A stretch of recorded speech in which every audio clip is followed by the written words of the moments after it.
नमस्कार। आज हम पढ़ते हैं महिलाओं और पुरुषों के लिए जर्मनी में या नाजीवादी व्यवस्था के द्वारा क्या आदर्श दिखाया गया। तो नाजी पार्टी ने जैसे ही सत्ता संभाली, पितृसत्तात्मक विचारों पर बल दिया। पितृसत्तात्मक मतलब पुरुष प्रधान। महिलाओं को केवल घर संभालने की जिम्मेदारी दी गई। उनको ये कहा गया कि ऐसी नस्ल या बच्चे महिलाएं पैदा करें जो युद्ध में लड़ाई कर सके, हिष्ट पुष्ट हो, बलवान हो। बच्चे की देखरेख में ही महिलाओं को अपना समय गुजारना चाहिए। विश्वविद्यालय में भी पहले महिलाओं को 37% जो है वहाँ महिलाओं की उपस्थिति थी, नौकरी करते थे, उसको घटा करके 10% कर दिया गया। इसी क्रम में कला और साहित्य के क्षेत्र में भी पूर्ण रूप से प्रतिबंध लगा दिया गया और नाजी शासन में पत्रकारिता पर भी पूर्ण रूप से प्रतिबंध लगाया गया। शिक्षा के क्षेत्र में भी नाजियों ने महत्वपूर्ण परिवर्तन किया। जर्मन का महिमा मंडन किया गया और विज्ञान में नस्ली विज्ञान को प्रमुखता से दर्शाया गया। साथ ही यहूदियों को अध्यापन कार्य से मुक्त कर दिया गया। स्कूल में जर्मनी बच्चों को ये सिखाया जाता था कि यहूदी की पहचान कैसे करोगे। जैसे इस चित्र में बताया गया कि यहूदियों का नाक 6 अंक जैसे मुड़ा हुआ होता है, तो इससे पहचान होती है कि वो यहूदी हैं।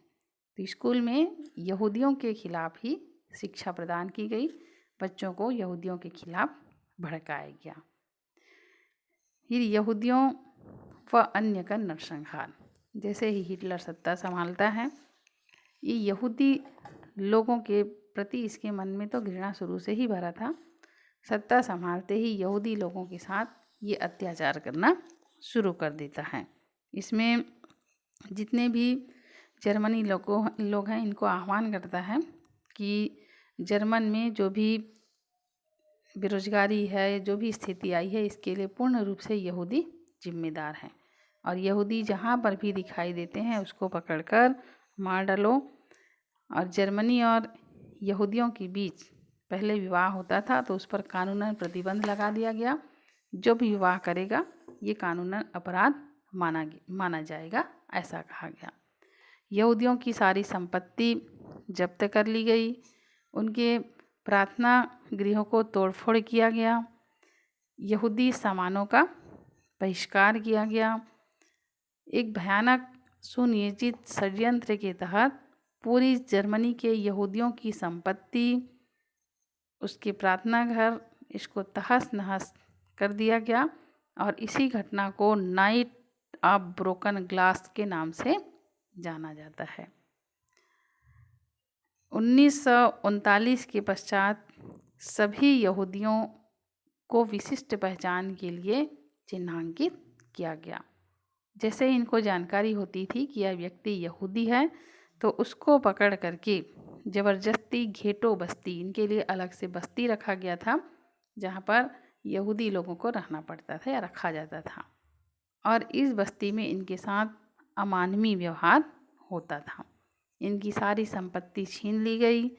पूरे जर्मन इलाका में लगभग 42,500 घेटो बस्ती था, यातना शिविर बनाया गया था और हिटलर ने ये घोषणा किया कि जर्मनी में जितने भी यहूदी हैं, जो यूरोप के यहूदी हैं, इनको अंततः जर्मनी में मार दिया जाएगा। और हिटलर ने ऐसा किया भी। घेटो बस्ती में इन यहूदियों को भेजा जाता था। वहाँ पर यातना शिविर था। इन यातना शिविर में गैस का चेम्बर बना करके जर्मनी को वहाँ पर डाल दिया जाता था। इन लोगों को नंगा करके कमरे में बंद कर दिया जाता था और वहीं पर विषैली गैस छोड़ करके इनको मिनटों में ही मार दिया जाता था। कुल मिलाकर के यहूदियों के साथ बहुत ज़्यादा अमानवीय अत्याचार हो रहा था।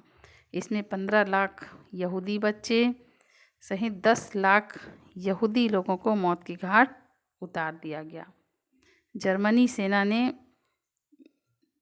यहूदियों को अलग यातना शिविर में रखा गया और इनके साथ जितना अमानवीय व्यवहार हो सकता था उससे कहीं ज़्यादा इन्होंने अमानवीय व्यवहार किया और अंत में सभी यहूदियों को चुन चुन के यहाँ पर मार डाला गया।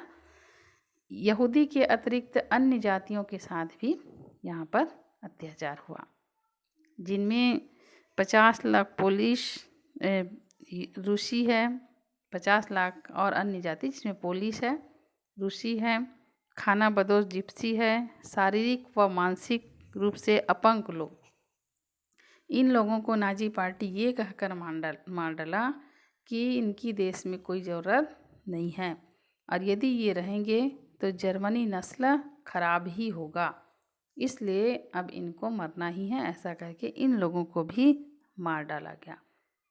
इस पूरे नरसंहार कार्यक्रम को होलोकास्ट नाम से जाना जाता है। तो इसमें नस्लवाद के माध्यम से विशिष्ट अल्पसंख्यक समुदाय जिसमें यहूदियों के प्रति घृणा उत्पन्न करने का ही ये परिणाम था। हिटलर शुरू से ही जर्मन लोगों को यहूदियों के खिलाफ भड़का रहा था और इसी का ही परिणाम ये